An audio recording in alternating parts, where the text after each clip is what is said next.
I finished this cardigan about 2 years ago. Might have been 3 years ago this coming winter, like January, February. But rather than talk about it, it is really pretty. I have slipped it on. However, I've never sewn on the buttons. These are just laid here. I finished it just shortly before I moved here, and I was spending some time organizing. By the way, this is my button collection. This is why I'm filming, to show you the button, my antique button collection, and buttons that I have also contributed to it. But I think the reason I never put buttons on this was because I had just moved here and there was a lot of mayhem and settling in, and then I just kept last winter, I just kept putting it off and never put buttons on it. So now I want to put buttons on it. This is the start of a new season, so perhaps I should have buttons. But I pulled out a few that I thought might work. These are ones that I actually purchased. This is like a bird. It's really pretty. I purchased at, I don't know, somewhere. And then there's this was a contender, this beetle, but to be honest, like, the button's a little small, and I actually think these are gonna work. I'm trying to decide whether these are pearl or shell buttons. So they have the natural shell on the back, and they have the pearlescent side. Well, front or back, I guess, is subjective. So currently I have them sitting so that they are shell side up, but I could do the luminous side up instead. Though that actually might look nicer. My go-to when I use shell buttons, these are some pretty ones, is to do the wrong side. I like the more rustic look of them. But I think in this case, this might be the winner. Maybe this is the way I should do it, this like pearly side. But anyway, I'm going to stitch these on real fast. Hopefully in time to show you in my next episode. But while we're here, I just thought I'd show you. I talked about this in the past, but it's been a while. This William Penn cigar box full of antique buttons. My mother got this for me at a garage sale, probably in the 80s, because I have had this collection of buttons for a very long time.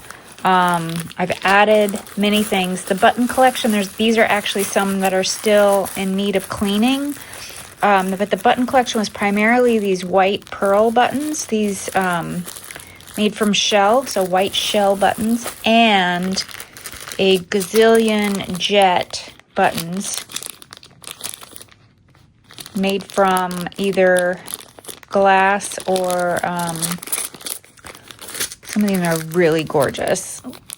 Hopefully you can see through the plastic. But they're like cut. See the design? I have them. Well, the previous owner had done some of this. So where they had threaded together the buttons that were the same. So this box definitely harkens back to the days of when people saved buttons. And I think, like, say, when they were recycling garments, they cut the buttons off, threaded them up like this, threw them in a box to be used another day so that they would have yet another life. But these are really unusual and gorgeous. So that's a flower, a beautiful flower. These are buttons that I inherited in this button box, and they are just spectacular. There are some here that have rhinestones, all different sizes. So I continued the work of the previous owner. I continued to thread together, match and thread together buttons that matched each other or were similar to make it easier for me when I'm sewing. So these are some resin buttons, some early resin buttons. I have added, I think these I might not have added. I'm not sure. I started to use primarily shell buttons for almost everything that I sew or knit. I've done that since the 90s, I would say. So these are newer. I bought these at a show. So I tend to just, and I bought these at a show, these beautiful rainbows. These I bought at a vintage shop. These are really cool. It's like really unusually shaped toggle buttons. Looking for just the right outfit. These are from probably my bridal gown.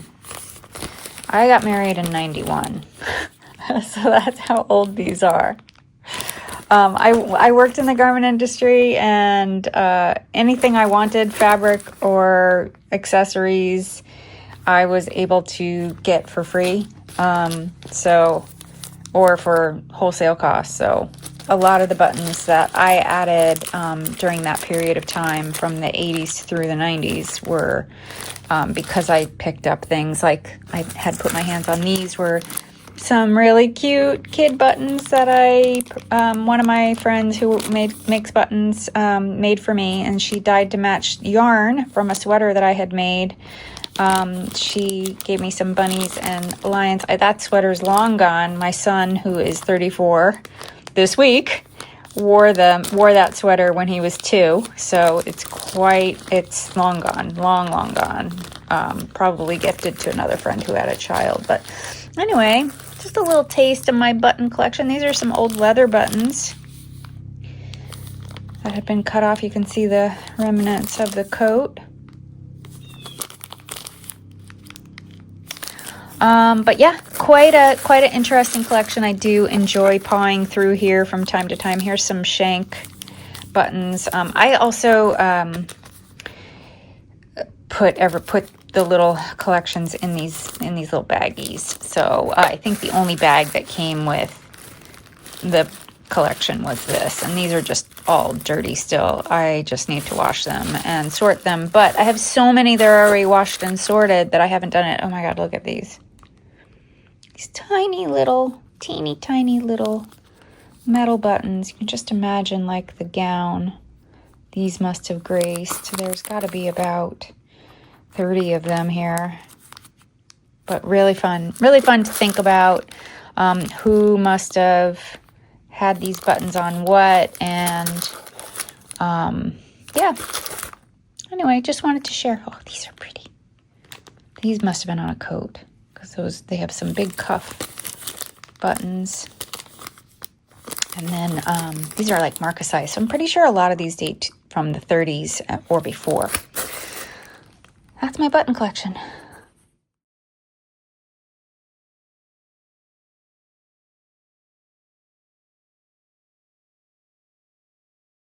Hello, how are you today? My name is Shannon, and this is my YouTube channel, Whiskyandwool. You have found my Knitter's Life series, season 5, episode, I think it's 18. Welcome.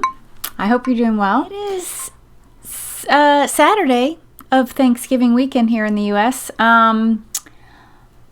I live in northern New Jersey, right across the Hudson River from New York City. I noticed a new view of the city when I left the apartment building very early yesterday morning, and the sun was just coming up. It was gorgeous. So that was a sunrise clip that you watched, and I don't think I caught the river in it, like the way that it was silhouetted. The city was silhouetted against the sky with a couple trees on my side, close to me. It was just so beautiful. I love it when nature can wow us still. I mean, it never gets old, right? And especially I think for people like me that live in city settings, yeah. I could just be driving down the highway and a tree will just be so stunning and just really catch my eye. Love that. Anyway, today I'm going to catch you up on my knitting. I have a finished object, and I have some new cast-ons to share with you, and I'm going to probably babble a little bit about knitting plans for the rest of the year, the rest of the month. And I have a tiny bit of spinning. It's not really a completed object, but I'll show you what I've been working on. And I have a little bit of stash, new stash. All right, let's get into it. I am wearing, just trying to line up my necklace there. I am wearing the Easy V by Caitlin Hunter, knit with no color work. It is just done. I knitted in a hand spun yarn that had been sitting in my stash for a couple years. When I first spun it, I sort of had this idea and it didn't work out, and I ended up ripping back and like knitting that project with different yarn that was more solid. It just wasn't going to work with this self-striping. Like this particular handspun is a combo spin where you take 3 very different or somewhat similar braids, but different braids of different colors, 3 different colors, and I spun 2 bobbins of each and then made 3 skeins, 3-ply skeins, putting 1 of each color together in the yarn. All 3 of them had a pretty significant portion of white, like this natural white, sheepy white color. And all 3 of them, no, 2 were Polwarth, organic Polwarth, and 1 was Finn sheep, and the Finn was black and white. And then the Polwarth was, I'll put a picture on screen of the fiber braids and bumps before I spun them. There was a little bit of like pale blue in one, and the other one had like this golden color. And I will also have put a picture on screen of me wearing the sweater so you could see what it looks like. Following the pattern, you know, one of the things that I found kind of annoying about the spec was that there wasn't any yoke drop measurement for any of the sizes. It was just knit the color work. And 4 of the sizes, first 4 sizes, 1, 2, 3, 4, I think it's like 8 or 9 sizes. The first 4 sizes, the yoke is the same because you knit the exact same. Maybe there's a couple extra knit rows in there for the bigger sizes. I knit the size 3, and I think so that the yoke ends on row number 42 for the color work, and I pretty much followed that. My heater is kicking in. I live in an old building that has radiator style seam heating. It's not, I don't have radiators in my apartment. Some of the apartments do, but mine, somebody converted them at some point before I moved in. Anyway, they're a little noisy at times. So that's the clicking that you hear in the background if you're hearing that. Anyway, I digressed.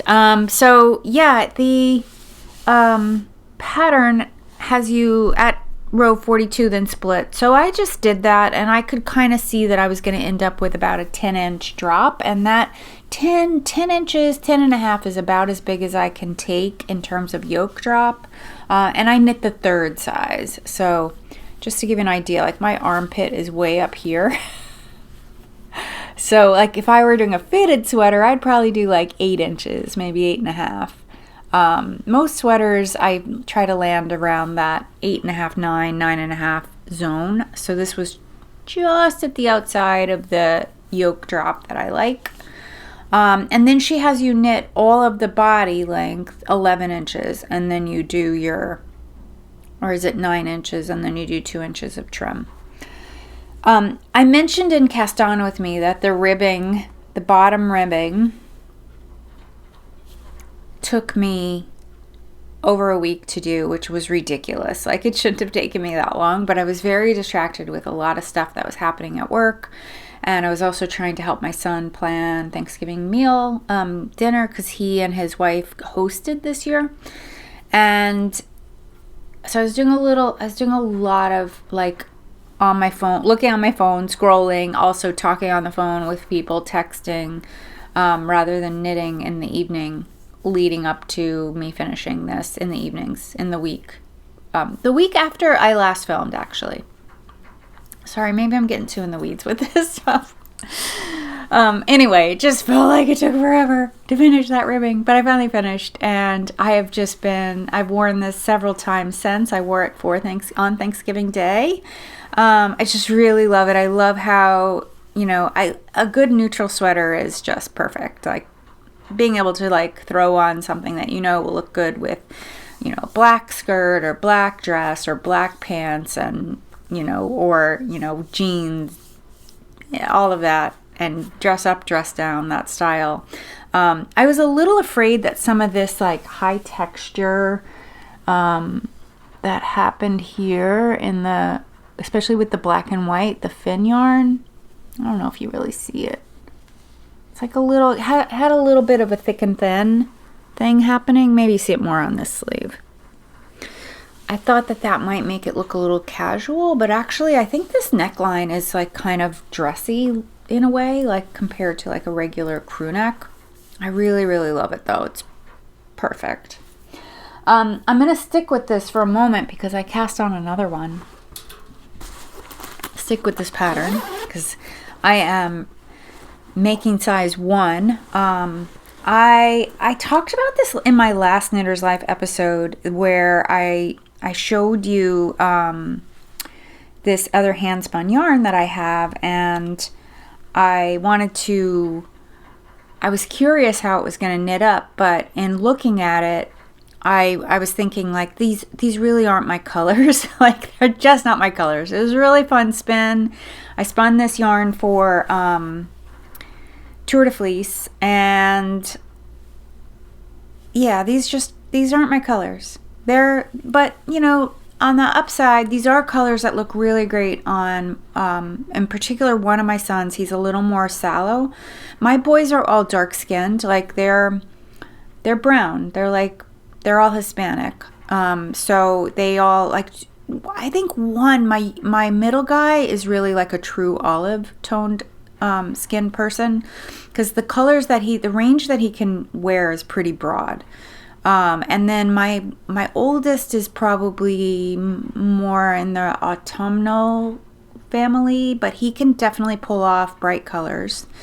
And then my youngest is more sallow toned, and so these colors, these blue, purple colors, look great on him. This is not for him though. This is for my daughter-in-law, who is also on the sallow side of the brown skin spectrum. And these colors look really good on her. These cool tones just really bring out her eyes and make her glow. She's got gorgeous skin. So this is for her. She wears a lot of black and a lot of neutrals. And I was a little nervous that this might be a little too bright for her with those really beautiful glowing blues and purples, and the green. The green is really outside her comfort zone. She wears blues, and I think she wears shades of purple as well.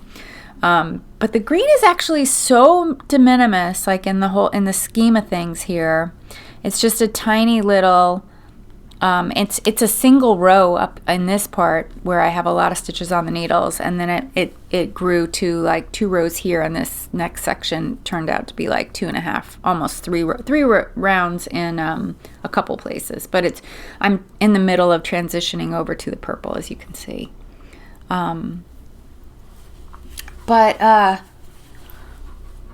Yeah, I'm a little nervous that I don't have enough yarn to make the whole thing. So I'm on my second skein, so you can see, like, let me just talk you through what's happening here. I'm making size 1. She's tiny. She's such a small woman, but cute as a button, so adorable, but she's fun to knit for because she's so small.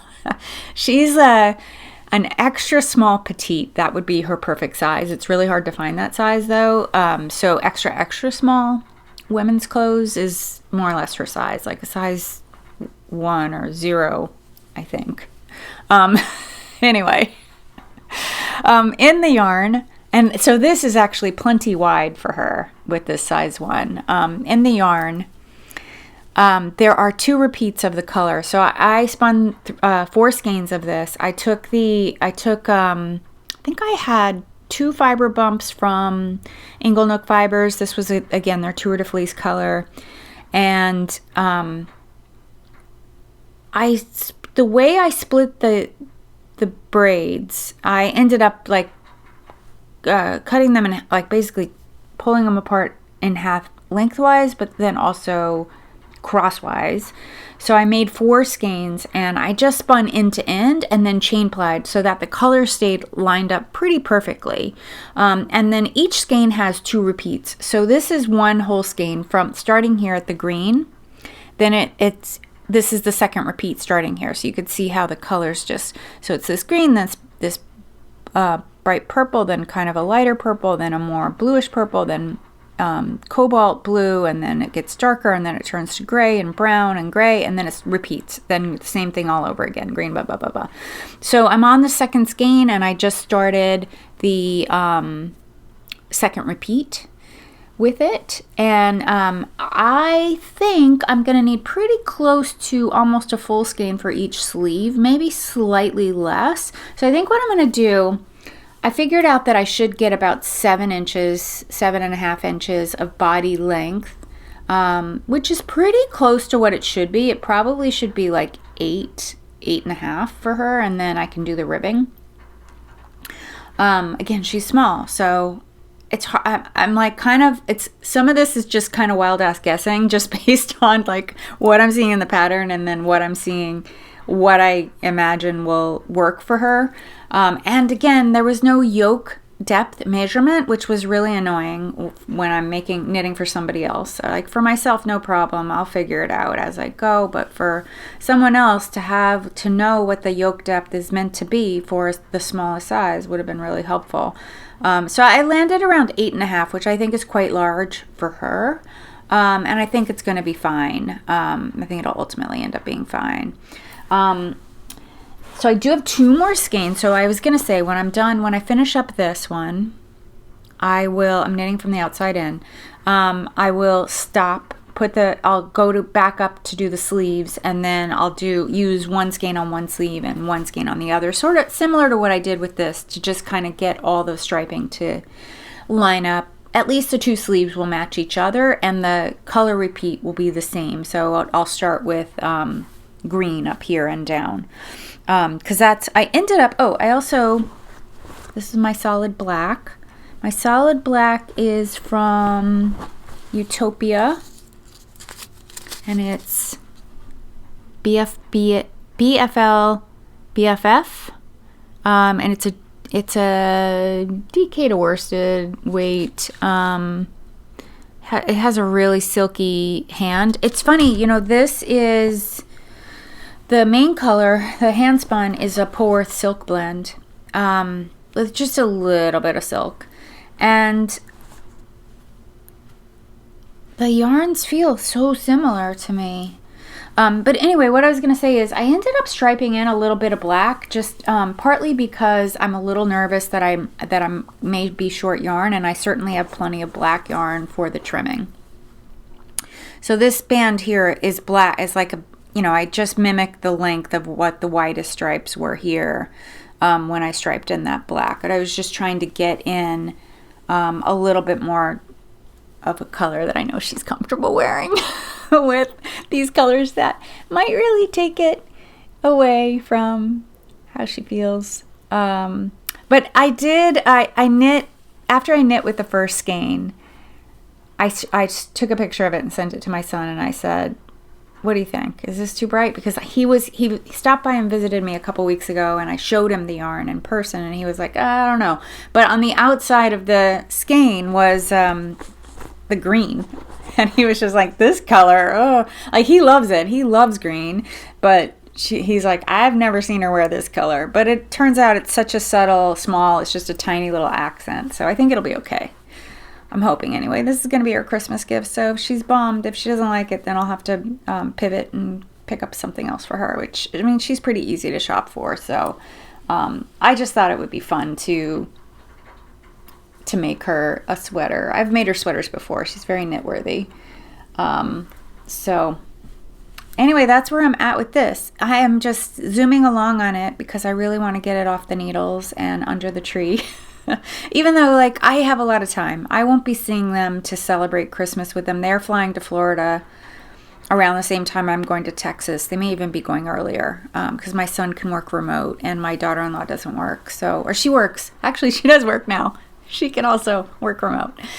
She's semi-retired, and then she ended up getting, she does, like, her thing has always been marketing strategies, social media marketing strategies and stuff like that, and she ended up getting pulled into a friend's business venture, and she's helping out with that. So she's getting paid, so she is doing some work, but they can both work remote. So I'm not sure when they're leaving exactly, but long story short, I will not be seeing them before Christmas. I'll see them after Christmas and do a gift exchange with them then. So I do have time with that. But I just like the pressure of, like, it's a gift and I just want to get it done so that I can just sit back and do more relaxing knitting. Plus it's really like knitting in the round, just stockinette, a self-striping color is very addictive. And it's just like, you just zoom along, like, yeah, I can just knit without looking, and it just moves so fast. And yeah, so I suspect it'll be done soon, hopefully in the next week or so. All right, let me backtrack to my oldest whip. I have to say that I did not work all that much on this because I picked that cast on up and I cast on something new, which I made a video about and posted it earlier this week, like Monday. I think it went up either Sunday night or Monday morning, and then I was terrible about remembering that I needed to tell people it was up, so I didn't really tell people it was up until Wednesday.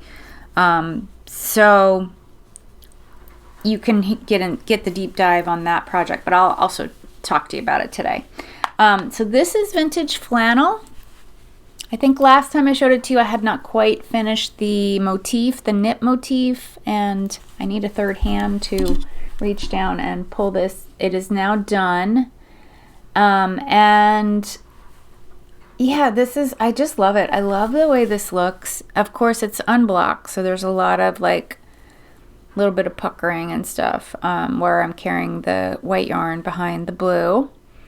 And I was reading the pattern. I think this is a crop sweater, which I don't really want a crop sweater. I think I'm gonna get more lifetime wear out of it if I make it at least like 21 inches from the shoulder down. Probably more. I usually go in that 21 to 24 zone for sweaters. If I want it to be extra long, I might go to 26 or 28 inches. I don't want this to be that long, but I do want it to be longer than a crop, than hitting my waist or high hip. I want it to be longer than that. Anyway, I was reading the pattern, and it said once you finish the motif, you knit just 3 inches, and then you do the motif on the back, which says pearl. And I was like, 3 inches, that's not going to be enough, but I'm going to see how it goes. I was figuring out, like, looking at the chart where I need to, like, where in the pattern, because the plaid repeat is this right here. So if I decide to lengthen it, I'm basically lengthening it this amount right here, which I think is about might be a little more than 2 inches, like maybe 2 1/4 or so inches, that's probably perfect.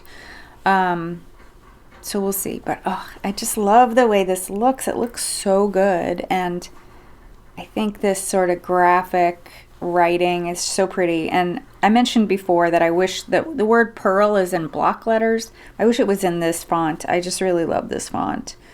I don't know what font it is, though. I guess I could figure it out and then write pearl that way, but it's fine. I'll probably just do what the pattern has, just because it's fun. I actually wouldn't even mind if there was no motif on the back. So maybe that's another thing I could consider. Like, I don't know that I need to have that, because to me this says it all, and maybe it doesn't need to say pearl back there. But anyway, yes, enjoying this very much, enjoying the way it looks. I hope to have this done by the new year, if not sooner, but we'll see. It really depends on, how distracted I get with the holidays and stuff and my other knits. And, we'll see how it goes. Okay, and I am using the blue is Jill Draper Make Stuff in the Ansel base. Colorway is Sapphire 2. And that's like typical Jill will make, choose a color like grass green, and then it'll be grass green 1, grass green 2, grass green 3. Each one progressively darker or lighter, just depending on how she does it. So this must have landed somewhere in the middle, and it just was this gorgeous tonal royal blue that I just love. The white is Debouillet yarn from India Untangled. It's part of their Heritage Wool line. I purchased this in January at Vogue Knitting Live this January this year, knowing that I was going to use it for this sweater. I'm really hoping I have a little bit of, like, even this much left over, because I want to make some 2-color mitts. Oh, I told my sad tale. My cast on with me, I lost the mitts I made last Christmas, the Fair Isle M calendar that Talby Knits organized last year. She's not doing any this year. No MCALs this year, but she had one last year, and I chose to make mitts, and I just loved those mitts, but I lost them. I dropped them out of my bag about 2 weeks ago, and now I'm down to 1 pair of fingerless mitts. I really like fingerless mitts for driving in particular, because it keeps my fingertips free to use my touchscreen in my car or on my phone, while I'm in the car. So yeah, I'm feeling like I need to make more mitts. And I think what I'm going to do is make the underwing mitts again. I remember I made those 2 years ago. I made them in the spring, and in like the chilly early part of spring. And I had them like 6 weeks or so, 4 weeks, a month. I put them on top of my car and drove off somewhere and lost them. So I didn't have them very long, and I was really sad. And I made black and white ones with a blue moth. I have some different toothy yarn options that would be good for the underwing. I have this like deep dark navy. I think I'm going to try that, and I would like to use white for them. So I think that would be really pretty. And then I don't know whether I'll do the moth any particular color. But I know I don't have white yarn because I've been knitting up my white yarn into a scrappy blanket, which I don't think is going to make an appearance this week because I haven't really made any progress on it. It's been sort of just hanging out by my couch, but I will finish that pretty soon. Okay, wait. Let me show you another whip that you've seen already, and I can talk about it very quickly. This is my Bear Paw Sock by Andrea Mowry. I'm using a fingering weight yarn holding 2 strands double, and this is White Barn Farms Cormo sock, which is called Ramble 2-ply. It's a Cormo Corriedale nylon blend. And it's a little toothier than like a superwash because it is non-superwash. And the colorway is Miami Blue Stripe. I have had this yarn in my stash for a very long time. I'm not sure if they make this color anymore. I think they still make the yarn. And yeah, so I'm still on the first sock. I ended up like not carrying this around much in the past couple weeks because I did carry around the Easy V, the black one that I'm making. I carried that around for a little while until I got through the rib neck, and then I carried around the other rib neck, which I'm going to show you in a minute. So yeah, I've knit, I think last time I had just turned the heel, so I've knit maybe a couple inches, but this is generally like socks are my carry around and knit while I'm waiting for whatever, a doctor's appointment or a meeting to start, or to just when I like just need a little bit of time to think at work, I might take my socks out and knit a couple rounds. But yeah, anyway, these are for me, so there's no rush. I'm not knitting socks for my whole family this year like I have in past years, just because it started to feel like a chore, and I don't knit for things to feel like a chore. I knit to relax, and enjoy it. And if it starts to feel like a chore, I stop enjoying it. So no, I did 1 pair of socks as a gift, and I might do some for Julie, and there may be 1 other pair I may be doing. I don't know. I'll talk to you about that in a sec. Okay. So I cast on Harvest Flower Sweater by Jessie Made Designs. And I talked about this in a cast on with me earlier this week. But it's coming along really well so far. I wasn't sure. There is a 3rd color. I wasn't sure what 3rd color. I had 2 options. I'd swatched 2 options, a bright grass green and then like a more aqua color. And I'm going to go with the more blue-green aqua color as my 3rd color. I think it's more flattering for me, as a couple people pointed out. Also, I think it's more modern looking. I think the sweater will look more modern and less like a throwback. I already modified the chart. I'm going to be doing more mods on the chart, but I saw this on Instagram. I follow this woman who always has really creative mods. I'll pop her Instagram handle on screen along with a picture of her sweater. She's been working away on it. She's a little ahead of me. She's probably done with the color work yoke by now, because I put this down to go back to, I've been grading papers since Thanksgiving, so I've just been zooming along on the stockinette knit rather than working on the color work. But I actually got all this color work done on Thanksgiving Day while I was hanging out with my kids. So I'm really proud of myself for working on color work while I was also socializing. I did have to tank back a couple times, not too much, like a handful of stitches or 20 stitches or so when I messed up, but generally speaking. So the mod so far is this center. The center on Jessie's is solid, and she also carries this line that's in the center of the petal all the way down through the center of the flower as well. So I decided to pixelate it because I thought that was cool, because later on there's an option to either do a flower bud or do pixelation towards the bottom of it, and I'm going to do the pixelated version. So I was like, this is great, this is going to tie it together. I thought it was a really cool modification. The yellow is quite bright. It's not showing so bright on my screen, and so is the pink. That's probably more like it. And I locked the floats in, and it's showing through a bit, but if that shows through when I block it, I'll just cut them.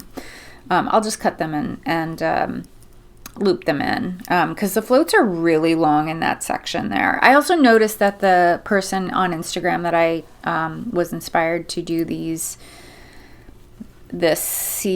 like bird's eye center, she did a stitch with the center color here and between the flowers too, which I forgot to do. So, but I wasn't struggling with carrying it.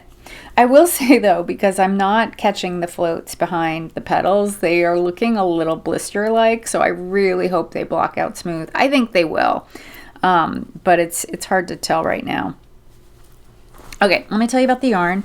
The black yarn is by Brooklyn Tweed. I picked it up in their sale that they had when they were closing out their yarn earlier this year. So it's their Arbor Base 100% American Targhee wool in the colorway Kettle. The yellow is by Chink Fiber.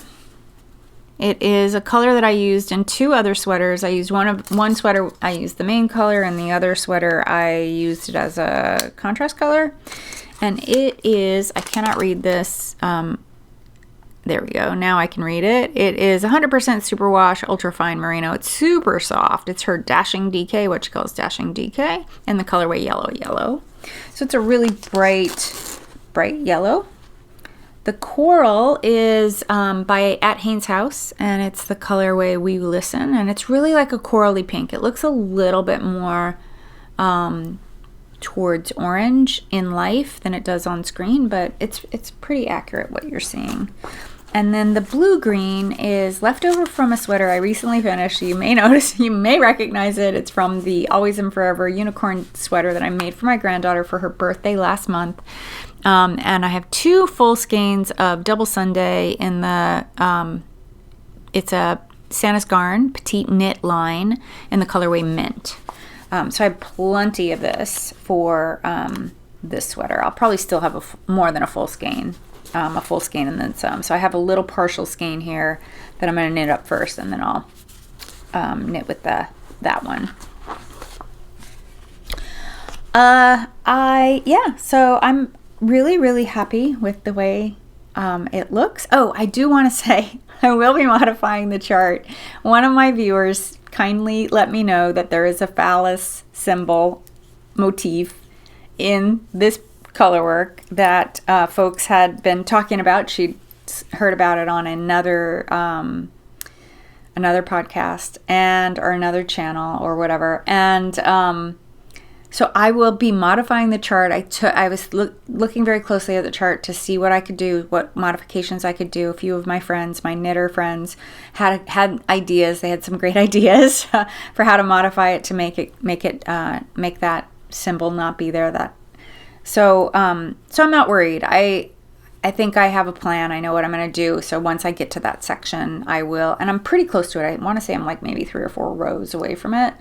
I'll start playing around with that and make sure that it's knitting up nicely. So more about that as we go. So anyway, I put a picture on screen of you can go look at the pattern, the pictures of the pattern yourself, and you will see what I'm talking about. I think it's pretty easy to see once someone says, hey, so this is there.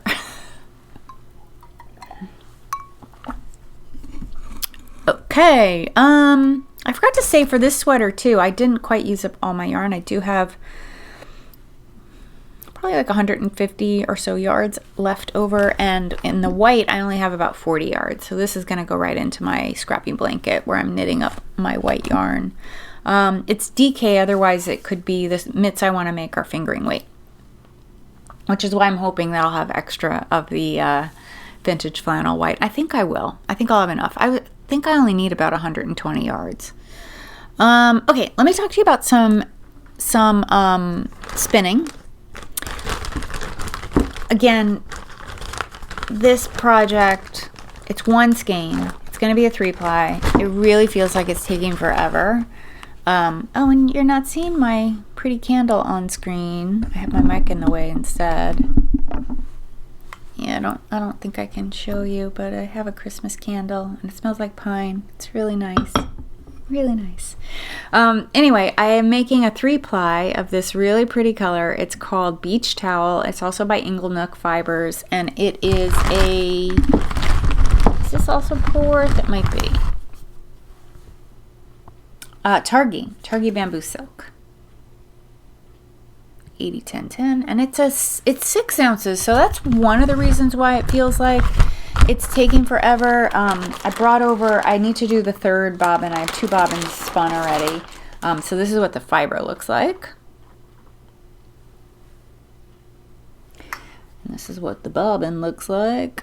So I'm doing kind of a fractal.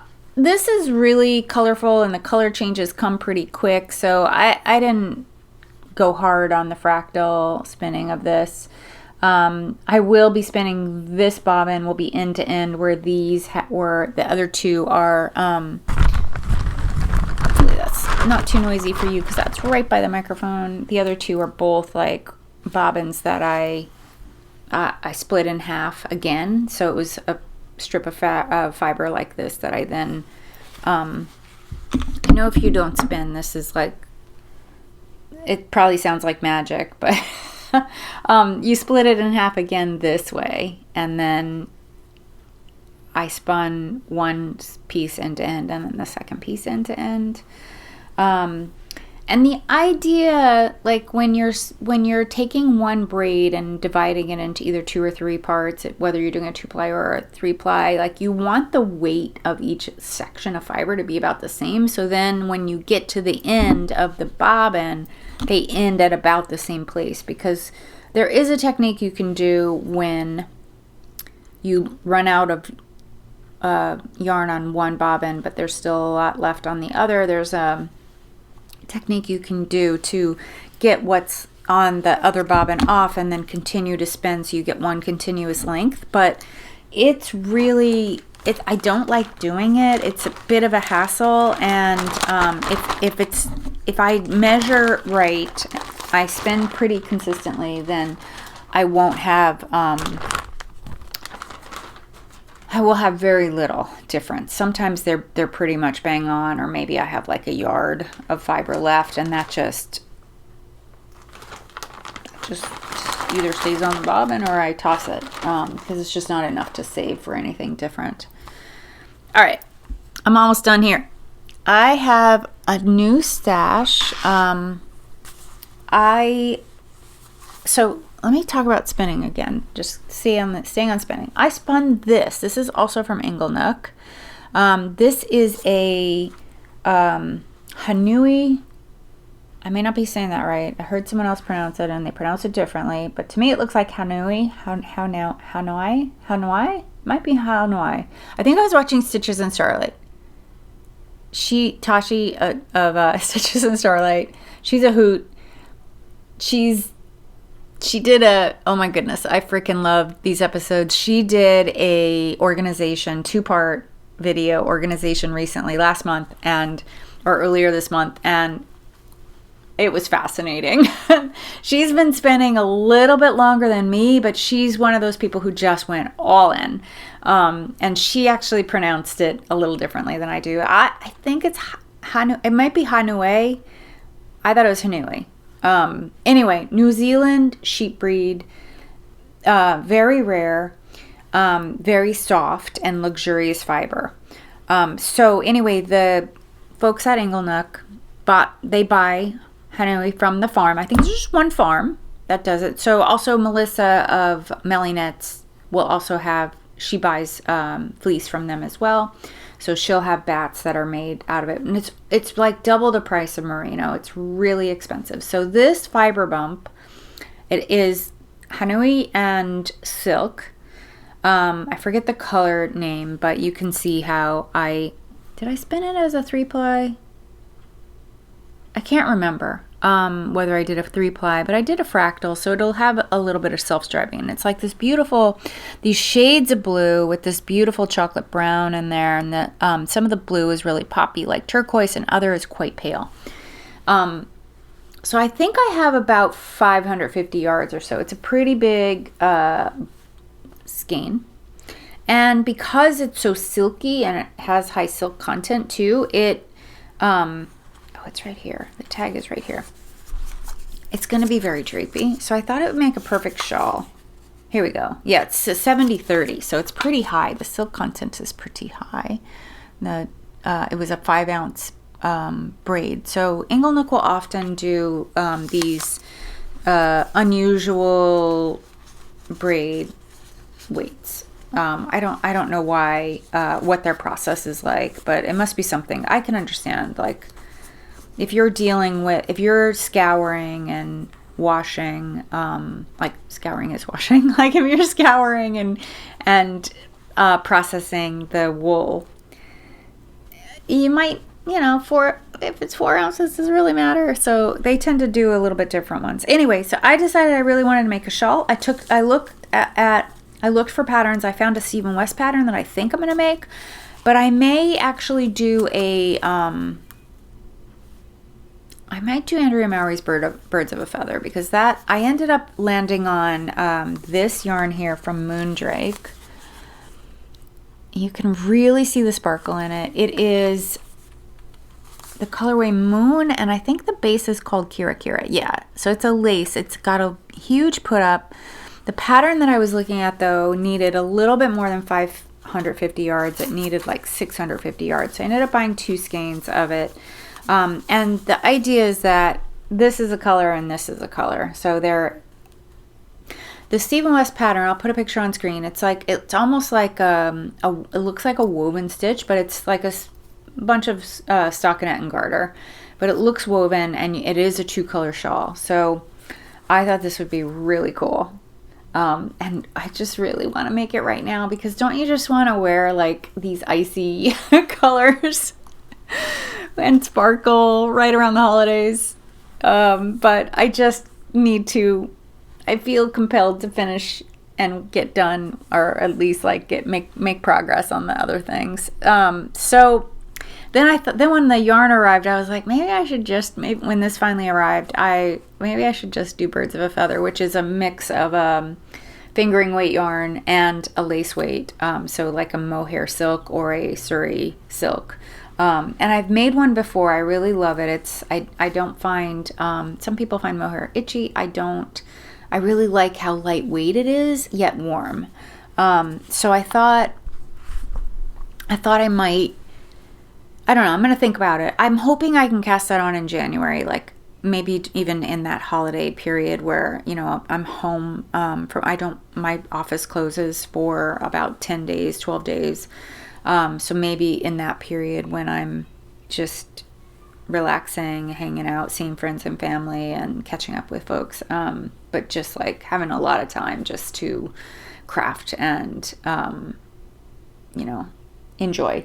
So can look forward to that, I guess, in the new year, as can I. But that'll be fun. I'm really looking forward to that. Okay. The only other thing I wanted to share with you is I did buy I bought a couple advents. I bought a chocolate advent, and I bought a wine advent, and I bought a fiber advent, a 12-day fiber advent. My chocolate and wine are 24 days. I got the wine advent because it's a lot of small bottles and they're unique looking, like they're, you know, unique to the winery. And I do like to have a glass of wine every so often, but usually I'm good with just the one glass. So I was like, these little bottles will be perfect. How fun, like to, you know, maybe have drink a couple of them during the holiday season, but also like if I'm, you know, afterwards to have a stash of just little mini bottles where it's just one glass or a glass and a half or so. Perfect. Because I do throw out a lot of wine because I don't finish the bottle quick enough before it turns. And even though I use vacuum seals, I do all the things. I keep the red in the fridge. I, you know, keep white in the fridge, of course. I vacuum seal it with the way that restaurants do. And I just like that still only makes it taste good for about a week. So if I don't finish it in that week's period of time, I end up throwing away whatever's left in the bottle. So that said, that was my thought process behind the wine advent, which I'll show you as we go. I'll be filming my morning advents or afternoon whenever I end up doing them, and maybe I'll even talk a little bit about the wines if I end up tasting any. And then on a whim, I bought a sock advent from Woolens and Nosh. These were in her extra sale, which was just about 2 weeks ago, where she had made some extras. So if you haven't had a Woolens and Nosh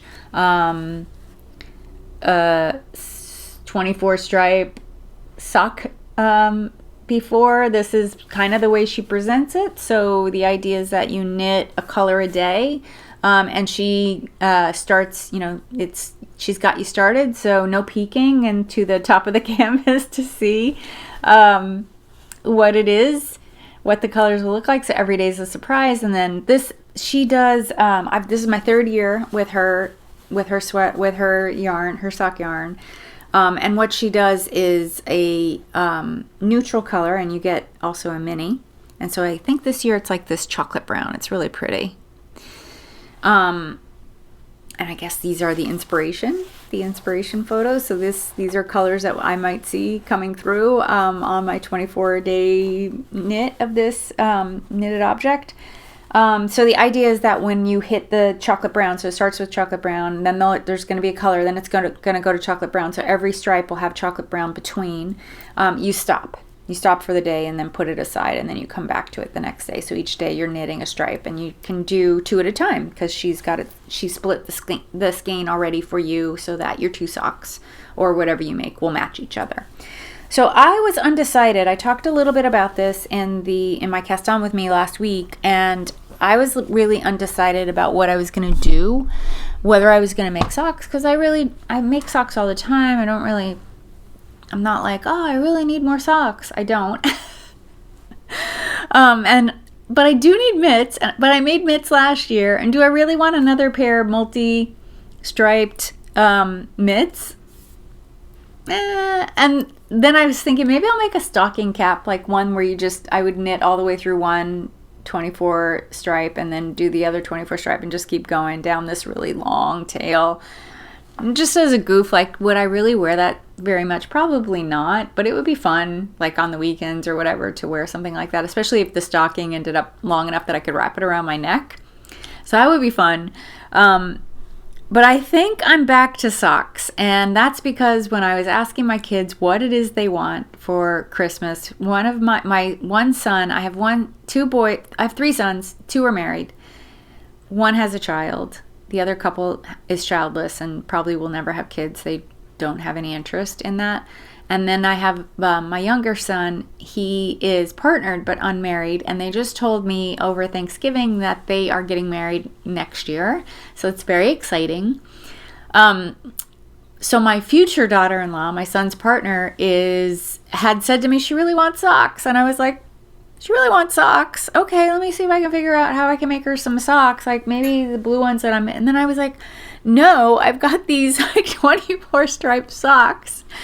I'm going to make those for her. She's my size. We're all the same size. My 2 daughter-in-laws and her and me are all the same size. We're women's size 8 shoe. I'm just going to make her the multi-striped socks, and she won't have any idea so that they're for her. And anyway, like, I'll probably be knitting them in the morning. So even if I do see her, I'm supposed to see her next week, I won't have them with me. I can carry the other socks with me and keep it a surprise. And again, like, I won't be seeing them until after Christmas. So I have plenty of time. And then the other thing I realized was that in listening to her wish list, her birthday's in January, and she said to me, like, she has some health problems, some chronic health problems that can sometimes make her feel like she just wants a warm hug and she just wants to lay down and, like, drink hot soup or a hot drink and just, like, relax, so that she can, like, recover from the bout of health issues that she's having. There's a number of things that cause that, and she has a couple. And so I realized, like, I'm working on this Awesomer Gossamer by Stephen West, like this big floofy, it's actually right here, but it's buried, so I don't want to carry it out. I don't want to drag it out, but I'll talk to you about it when I start showing it to you again. She would love it, because it's like, it's going to feel like a warm hug. It's like, I'm using all lace weight yarns, and it's all soft. Like, a lot of the yarns are cashmere lace. Some of them are suri, and there might be a little bit of mohair in there, but they're mostly like suri and cashmere. So it'll be really great. And it's not colors that I love, like it's all these shades of pink. I just happen to have all the yarns. And I was like, let me just make this shawl, because it'll eat up all this lace weight yarn that I have hanging around. And I really want to finish it. I'm about 60% done. I'm in the section where it's like 500 plus stitches, and it's just like, it just takes so long to finish a row. I'm in that part of it. But her birthday's like, I think it's like the 18th or 19th of January. So I think after Christmas and Christmas knitting is done, I will grab that back out, get that whip that's been hibernating, and get that out and finish it for her, and that'll be her birthday gift. So I'm glad I figured that out, because this other blue shawl is going to be for me. And I have another shawl actually that I want to make that will probably be birds of a feather. That'll be bright color. I actually have the yarn already. Also hand spun, this beautiful bright pink and yellow hand spun with white mohair. So I have all of that in my stash. So that's also something I want to make. I'll probably make that more towards like the cold days of spring, like more like Feb, March. I'll get the blue one done first, and then I'll probably cast that one on. But that's a pretty fast shawl pattern, because it's only 2 skeins, a skein of superwash or fingering weight yarn, and then 1 or 2 skeins of mohair, depending on whether you have like a fatty like this guy, or a the smaller ones like the 25 grams. I think I have 2 25 grams. I forgot to tell you, like this, I didn't really get into it. I showed you the label with this, but this is a mohair merino nylon lurex blend. And I think it's new. But I about had a heart attack because Moondrake shipped me something else. There you go. It's real high sparkle. It's really pretty. I need to cake it, because I really want to see what it looks like caked up. Yeah, Moondrake shipped me something else, and when I peeked in the package, I saw yellow, and I was like, oh no, I really messed up this color. And then I pulled it out, and it was completely different yarn. So I shipped it back to them, and they shipped me my right yarn, and yeah, it's really pretty. I think it's going to look really nice together with the Pearl Hanui, or Hanue. Hanue? I'm not really sure. You'll let me know. Viewers can be really helpful in that way, telling me about pronunciation and such. Anyway, okay, that is me. I am done babbling here for this week. I will be back with Advent. I'm not really sure how I'm going to do it. I might just be filming. I might do like a quick montage of me opening over a series of days and just come back and talk to you about my knitting, generally speaking, not just Advent specific. In the past, I did about 20 to 30 minute weekly episodes, and I tried daily. Daily's just not for me. It's too intense. I just am too busy. My job is too busy right now for me to be editing videos every night. So, it's actually too busy for me to be doing it every weekend as well. So I think I'll be back in 2 weeks with a catch up on, and I'll share my Advent stuff with you, and some any Christmassy things I get up to, any holiday focused things that I get up to. I will be going to the city this week coming because it's my youngest son's birthday, and I'm meeting him. I think he was supposed to arrange the restaurant, get a reservation, and all of that. And I'm going to the Hamptons next weekend. We're hanging out with one of my friends who lives out there part-time and lives in New York the rest of the time. And I do that every year. I do that trip every year the first weekend of December to just do like a shopping trip. And also we do holiday events. I think there's a Santa parade, although I'm not sure we're going to see it. We may be sleeping in. I'm not sure. But anyway, I'm planning to go do that, and I'm going to be taking one of my cats with me because I have a cat who is on a medication, and although my sitter said she could give him the pills, he has also been having some behavioral issues that the medication is supposed to be helping with, and I just don't want him. It's all related to my other cat. Like, his behavior stuff is all about him bumping heads with my other cat. So I think I'm going to separate them and take my younger guy out with me, which my friend has always told me I could bring both of them, and I just have always said bringing both is too much of a hassle, and they don't really get along, so it's really kind of hard. But I could take one, so I'm going to take him. It'll be his first road trip. My other cat has been out there many, many times. So yeah, he's going to come with me. He doesn't know yet. Shh, don't tell him. We're going to spring it on him. And we'll just see how he does. My friend's house is really